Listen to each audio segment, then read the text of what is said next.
This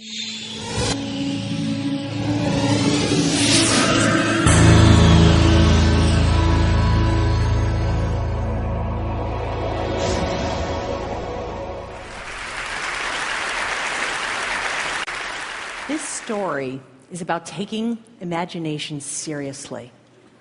14 years ago, I first encountered this ordinary material, fishnet, used the same way for centuries. Today, I'm using it to create permanent, billowing, voluptuous forms, the scale of hard-edged buildings in cities around the world. I was an unlikely person to be doing this. I never studied sculpture, engineering, or architecture. In fact, after college, I applied to 7 art schools and was rejected by all 7. I went off on my own to become an artist, and I painted for 10 years when I was offered a Fulbright to India. Promising to give exhibitions of paintings, I shipped my paints and arrived in Mahabalipuram. The deadline for the show arrived. My paints didn't. I had to do something. This fishing village was famous for sculpture, so I tried bronze casting. But to make large forms was too heavy and expensive. I went for a walk on the beach, watching the fishermen bundle their nets into mounds on the sand. I'd seen it every day, but this time I saw it differently. A new approach to sculpture, a way to make volumetric form without heavy, solid materials. My first satisfying sculpture was made in collaboration with these fishermen. It's a self-portrait titled Wide Hips. We hoisted them on poles to photograph. I discovered their soft surfaces revealed every ripple of wind in constantly changing patterns. I was mesmerized. I continued studying craft traditions and collaborating with artisans, next in Lithuania with lace makers. I liked the fine detail it gave my work, but I wanted to make them larger, to shift from being an object you look at to something you could get lost in. Returning to India to work with those fishermen, we made a net of 1.5 million hand-tied knots. Installed briefly in Madrid, thousands of people saw it, and one of them was the urbanist Manuel Sola Morales, who was redesigning the waterfront in Porto, Portugal. He asked if I could build this as a permanent piece for the city. I didn't know if I could do that and preserve my art. Durable, engineered, permanent. Those are in opposition to idiosyncratic, delicate, and ephemeral. For 2 years, I searched for a fiber that could survive ultraviolet rays, salt air, pollution, and at the same time remain soft enough to move fluidly in the wind. We needed something to hold the net up out there in the middle of the traffic circle. So we raised this 45,000-pound steel ring. We had to engineer it to move gracefully in an average breeze and survive in hurricane winds. But there was no engineering software to model something porous and moving. I found a brilliant aeronautical engineer who designed sails for America's Cup racing yachts, named Peter Heppel. He helped me tackle the twin challenges of precise shape and gentle movement. I couldn't build this the way I knew because hand-tied knots weren't going to withstand a hurricane.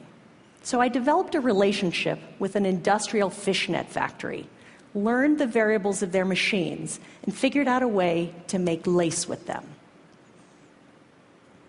There was no language to translate this ancient, idiosyncratic handcraft into something machine operators could produce. So we had to create one.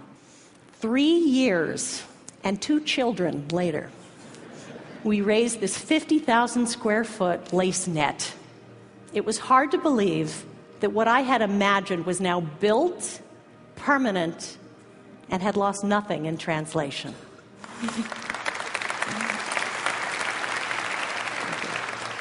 This intersection had been bland and anonymous. Now it had a sense of place. I walked underneath it for the first time, As I watched the wind's choreography unfold, I felt sheltered and at the same time connected to limitless sky. My life was not going to be the same.